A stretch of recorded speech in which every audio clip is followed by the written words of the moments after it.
On March 18, 1943 began like any other training day at Naval Air Station Jacksonville.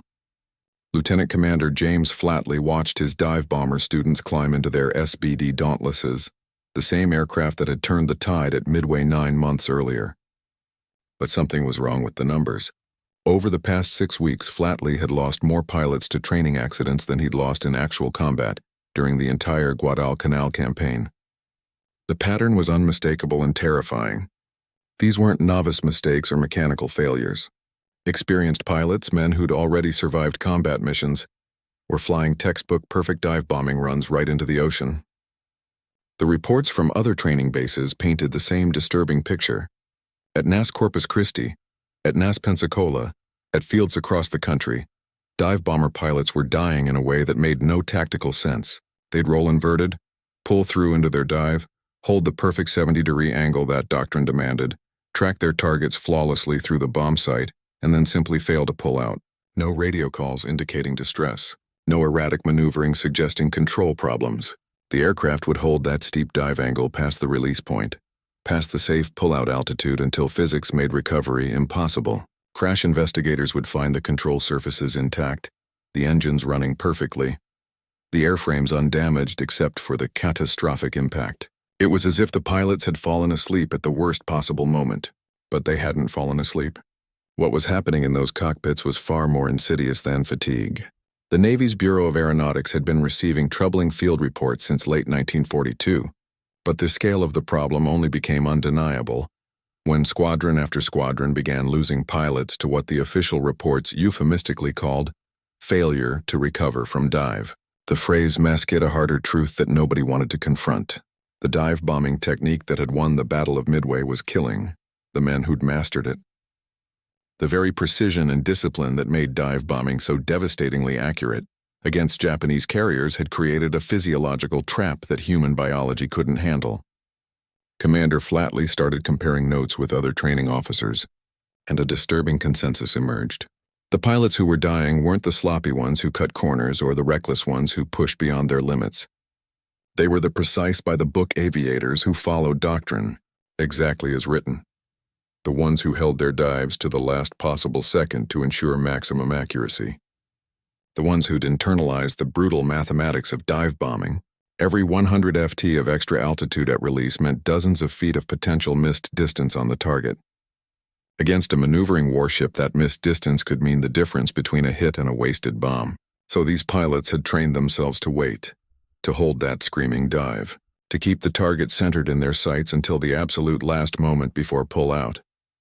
And that discipline, that commitment to accuracy was killing them in numbers that threatened to ground the entire dive bomber force. What nobody had properly calculated was what happens to the human body when a 2-to-9 aircraft transitions from a 70-degree dive at 300 mph into a recovery arc. The mathematics were straightforward. The physiology was not. When a pilot hauled back on the stick to begin pull-out, he wasn't just changing the aircraft's direction. He was subjecting his entire circulatory system to forces it had never evolved to handle.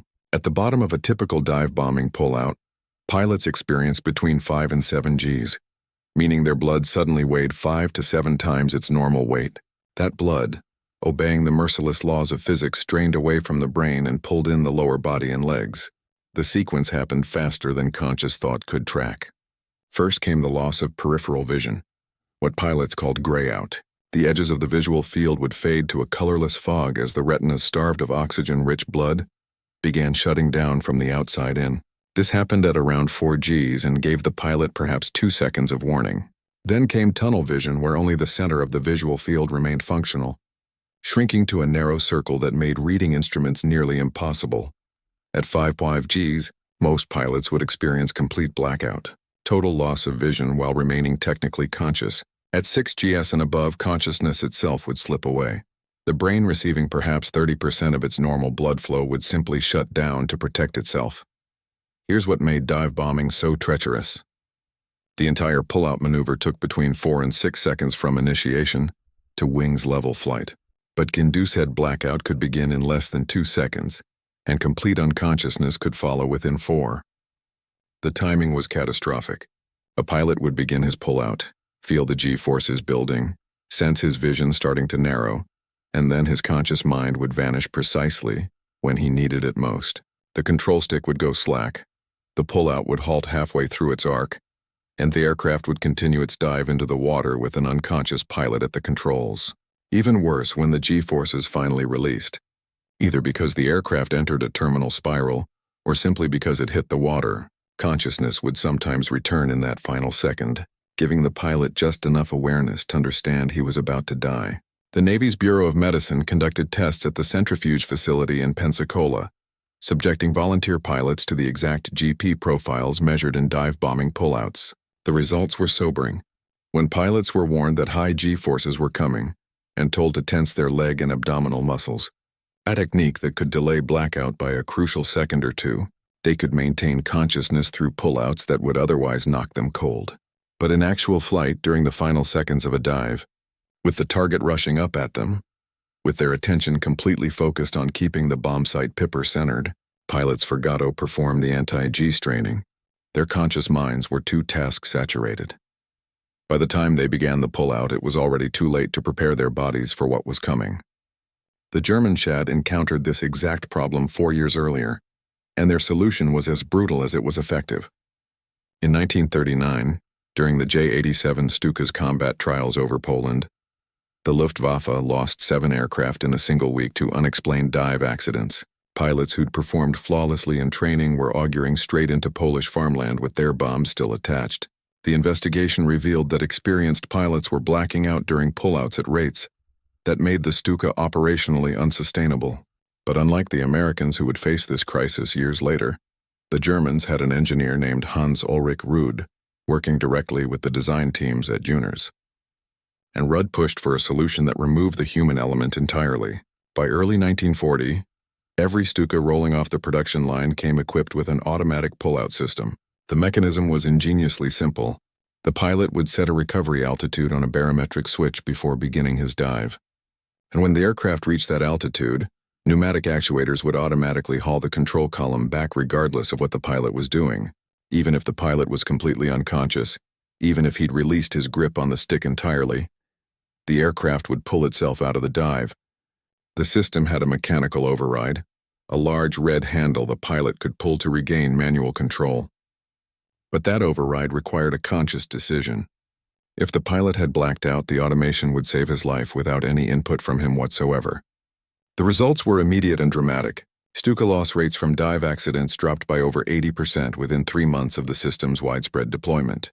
Pilots reported feeling the stick wrench itself backward during pullouts they barely remembered initiating. Some described regaining consciousness in level flight with no memory of the previous 5 seconds. The automatic system had a secondary benefit nobody anticipated. It allowed pilots to hold their dives longer. Knowing that the aircraft would recover itself at a preset altitude meant pilots could keep their bomb sights on target through the final crucial seconds without worrying about initiating pullout. They could focus entirely on accuracy and trust the mechanism to save them from the consequences. But when American intelligence officers examined captured Stukas in North Africa during 1941 and 1942, they dismissed the automatic pullout system as typical German over-engineering. The American aviation community had a deep cultural skepticism toward automation. Pilots were supposed to fly their aircraft, not let machines do it for them. The prevailing attitude was that properly trained aviators shouldn't need mechanical assistance to avoid blacking out. They should simply be better pilots. This attitude persisted even as the accident reports piled up. When Navy test pilots evaluated a captured GU-87 at Naval Air Station Puxon River in December 1942, their report noted the automatic pullout system, but characterized it as a crutch for pilots of insufficient skill, rather than a solution to a fundamental physiological problem. That assessment would cost American lives for another 8 months before reality forced a doctrinal shift. The USS Yorktown's Air Group 3 had a reputation for precision. These weren't green replacements fresh from flight school. They were combat veterans who'd cut their teeth in the Solomons campaign. Men who could put a 1,000 lb bomb into a destroyer's deck from 10,000 FT. But on March 22, 1943, during what should have been a routine training exercise off the Florida coast, Lieutenant Robert Chen never pulled out of his dive. His wingman, Ensign Marcus Webb, watched Chen's Dauntless hold its angle past the release point, past the altitude where pullout should have begun, until it struck the water in a vertical impact that left almost nothing to recover. Chen was the squadron's third fatality in 2 weeks, and he wouldn't be the last. 5 days later, Lieutenant William Stamper initiated his dive during the same training exercise. His radio stayed silent. His aircraft stayed on trajectory. Observers on the Yorktown's deck watched through binoculars as Stamper's SBD held its dive through every altitude marker, waiting for the pullout that never came. The impact sent up a plume of white water visible for miles. Stamper had been Chen's flight instructor. He'd survived the carrier battles at Coral Sea and Santa Cruz. He'd logged over 300 carrier landings, and he died doing a training exercise he could have performed in his sleep. When the squadron landed back on Yorktown that afternoon, the commanding officer grounded the entire dive bomber element, pending investigation. Admiral Mark Mitcher, commanding Fast Carrier Task Force operations, had seen enough. He ordered the Bureau of Aeronautics to stop treating these accidents as isolated incidents and start treating them as a systemic crisis. The investigation that followed pulled together data from every Navy and Marine Corps dive bomber squadron operating in both the Atlantic and Pacific theaters. The numbers were staggering. Between November 1942 and April 1943, the Navy had lost 47 dive bomber pilots to pull-out failures during training operations alone, more than had been lost to enemy action during the same period. Combat squadrons were reporting that 15 to 20% of pilots experienced at least partial blackout during operational dives, and several combat missions had been compromised when section leaders lost consciousness during attacks, and their wingmen had to break off to escort them to safety. The Bureau convened an emergency panel at Anacostia Naval Air Station that brought together flight surgeons, aircraft designers, combat squadron leaders, and pilots who'd survived blackout incidents. For 3 days, in early April, they dissected everything. They thought they knew about dive bombing technique. Test pilots flew instrumented dives with medical monitoring equipment strapped to their chests, recording exactly what happened to heart rate, blood pressure, and blood oxygen levels during each phase of the dive and pull-out. High-speed cameras mounted. In-chase aircraft captured the exact moment when pilots' heads would slump forward, or their hands would release the control stick. The evidence was irrefutable. The standard dive bombing profile as taught in every Navy flight school was physiologically unsustainable. Pilots were being trained to execute a maneuver that human biology couldn't reliably survive. The doctrine had to change, but nobody on that panel could agree on how to change it without sacrificing the accuracy that made dive bombing worth doing in the first place. The breakthrough came from an unexpected source, not from the admirals or the flight surgeons, but from a lieutenant junior grade named Thomas Riley, who'd been flying combat missions off the Enterprise since Midway.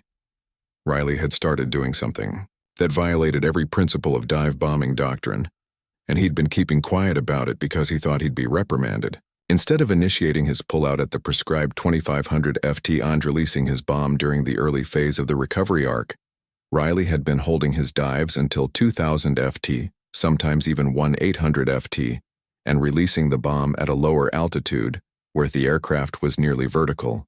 Then he'd execute a more gradual pullout that spread the G-forces over a longer period. The technique was backwards according to the manual.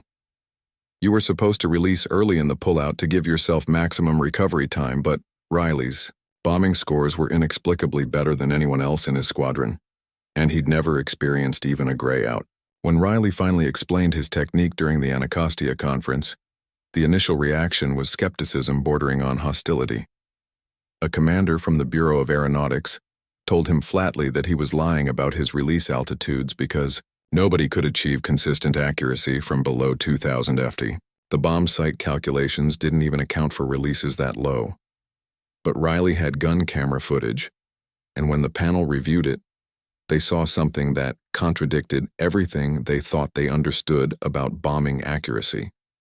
Riley's bombs were hitting within a circular error probable of just 35 FT, substantially better than the 65 FT CP that was considered excellent for dive bombing. And the reason became clear when aerodynamicists ran the numbers. The standard technique released the bomb early in the pullout arc, when the aircraft was transitioning through, perhaps, 60 degrees of dive angle. At that angle, the bomb had significant horizontal velocity that had to be calculated and corrected for.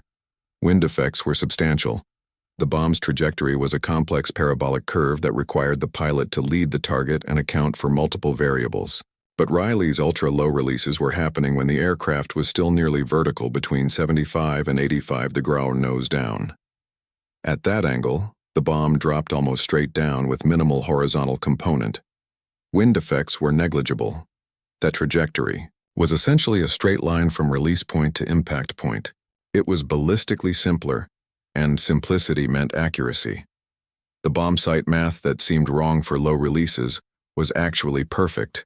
It had just never been properly tested because Doctrine said you'd be dead before you got that low. The G-force advantage was equally significant. By holding the dive longer, and then pulling out more gradually, Riley was spreading the same total G-load over 7 or 8 seconds instead of compressing it into 4 seconds. The peak G-forces were lower, around 4.5 gigs instead of 6 or 7, which kept him safely below the blackout threshold. More importantly, the gradual onset gave his cardiovascular system time to compensate. Blood pressure could adjust. He could maintain his anti-G straining throughout the maneuver instead of having it overwhelmed by a sudden spike. The technique required nerve. You were diving deeper into the danger zone before beginning recovery, but the physics were irrefutable. Lower, slower pullouts were both safer and more accurate than the Doctrine that was killing pilots every week. The National Advisory Committee for Aeronautics had been conducting wind tunnel research on bomb trajectories since 1941, but nobody had thought to apply their data to ultra-low altitude releases until Riley's technique forced a comprehensive review. When NECA engineers at the Langley Research Center ran the full aerodynamic models, they discovered something that should have been obvious, but had been obscured by decades of doctrinal assumptions.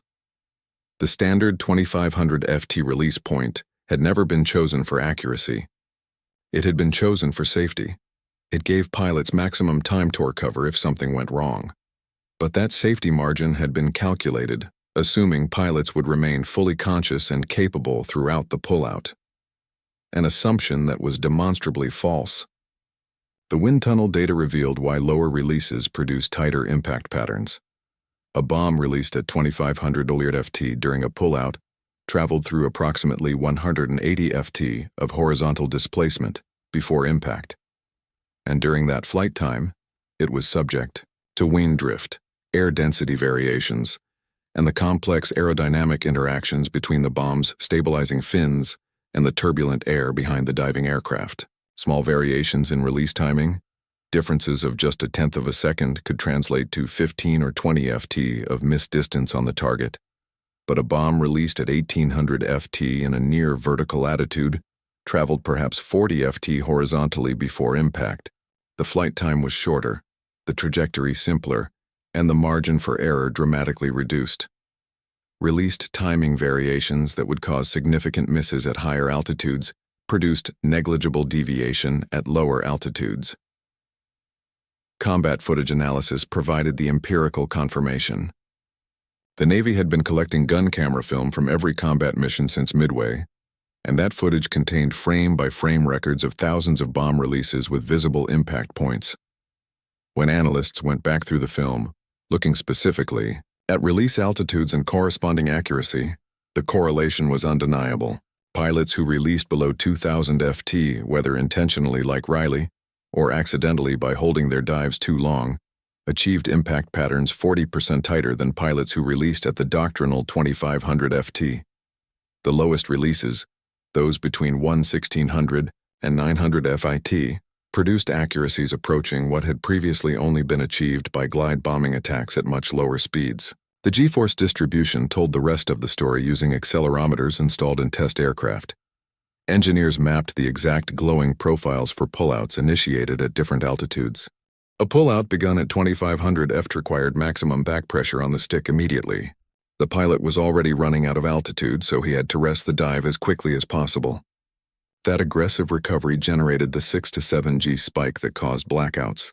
But a pullout begun at 1800 FT could be more gradual precisely because it started from a lower altitude. The pilot was closer to the water, but he was also in a more vertical attitude that allowed for a longer recovery arc.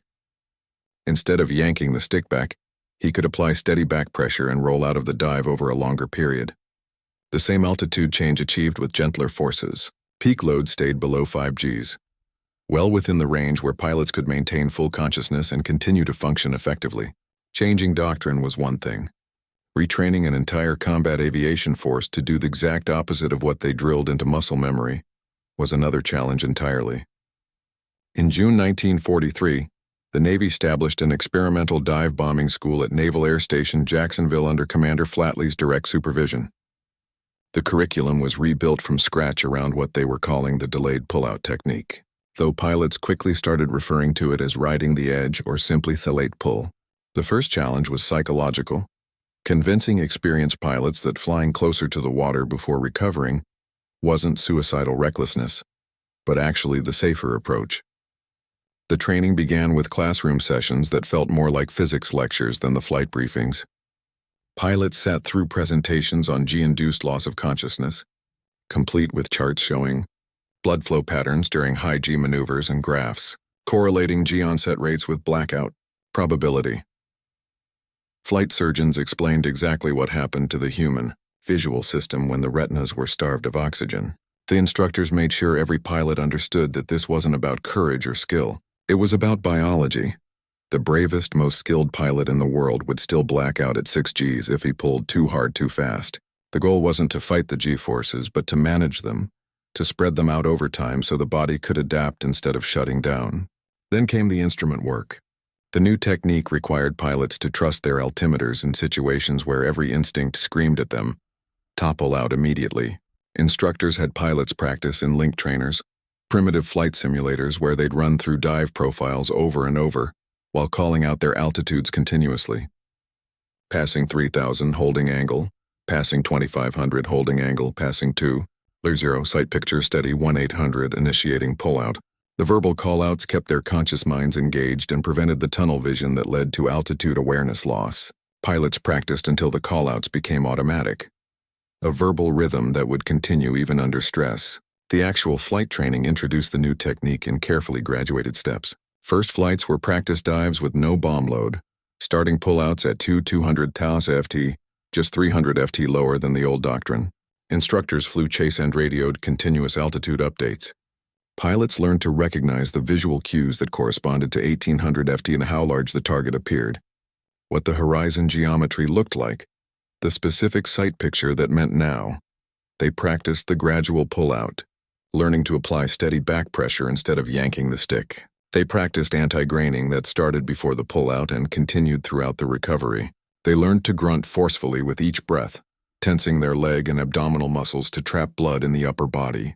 By August 1943, Jacksonville was graduating pilots who could consistently release from 1,700 to 900 FT with circular error probables under 40 FT and 0 G-induced incidents. The training took 3 weeks longer than the old curriculum, but the results were irrefutable. Squadrons receiving these newly trained pilots reported accuracy improvements between 35 and 50% compared to squadrons still using traditional techniques. More importantly, the training accident rate dropped to nearly zero.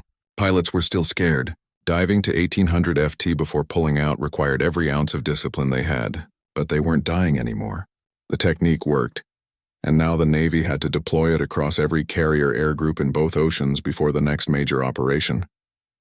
The delayed pullout technique received its first large-scale combat test during Operation Forager, the invasion of the Marianas in June 1944.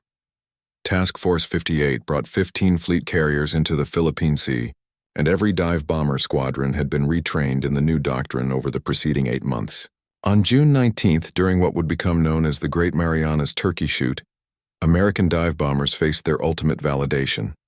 Japanese carriers launched massive strikes that left American combat air patrol controllers overwhelmed, and the call went out for dive bombers to shift from attacking enemy ships to intercepting the Japanese strike packages before they could reach the American fleet. What followed was an unprecedented test of accuracy under combat conditions. Lieutenant Commander James Ramage led Bombing Squadron 10 from the Enterprise against a formation of Japanese carrier bombers at 12,000 FT, an altitude where dive bombing had previously been considered marginal at best. Using the delayed pullout technique, his pilots initiated dives from high altitude, held them through the heart of the Japanese formation, released at altitudes below 2,000 ft, while still traveling at speeds exceeding 280 knots. The bombing accuracy was devastating. Post-action analysis credited VB-10 with destroying or damaging 23 Japanese aircraft in a single pass, accuracy rates that would have been impossible with the old high-release technique. Ramage's own bomb struck a Kate torpedo bomber so precisely that the explosion scattered wreckage across a quarter-mile radius. Not a single pilot in his squadron reported even partial blackout during recovery. The numbers from the Marianas operation told the complete story. Dive bomber squadrons using the delayed pullout technique achieved hit rates of 32% against maneuvering warships, compared to historical averages of 18 to 22% from earlier battles during strikes against Japanese carriers on June 20th. Bombs released below 2,000 ft accounted for 14 of the 18 direct hits recorded by American dive bombers. The Japanese carrier HIO took 3 bombs in rapid succession from VB-2 pilots, who all released between 1,500 and 1,850 ft, punching through the flight deck with such precision that 2 bombs entered the same elevator shaft. The carrier sank within hours, and post-war analysis of the wreckage showed impact patterns clustered within a 50 ft circle, accuracy that would have seemed impossible just 18 months earlier. Pilot survival statistics showed equally dramatic improvement during the 6 months following the implementation of delayed pullout training. Induced loss of consciousness incidents dropped by 91% across the carrier air groups. Combat loss rates from dive accidents fell to statistically insignificant levels. Fewer than 1 pilot per 1,000 sorties compared to 15 per 1,000 during the dark days of early 1943. The technique had solved the blackout crisis completely, but it had done something more important. It had fundamentally changed what dive bombing could accomplish. The ability to release accurately from ultra-low altitudes meant that dive bombers could now attack targets that had previously required multiple squadrons. Single aircraft could achieve mission kills on destroyers. 2 plane sections could disable cruisers. By the time the Okinawa campaign began in April 1945, the delayed pullout had become so thoroughly integrated into dive bomber doctrine that young pilots arriving from training command didn't even know there had ever been a different technique. They'd learned to ride their dives down to 1,800 ft from their very first training hop, and the old high-altitude releases seemed recklessly inaccurate by comparison. The final statistics from the Pacific War showed that dive bombers trained in the delayed pullout technique sank or damaged 47% more enemy shipping per sortie than squadrons, using pre-1943 methods. They did it with lower loss rates, better pilot survival and accuracy that transformed the dive bomber from an area weapon into a precision instrument.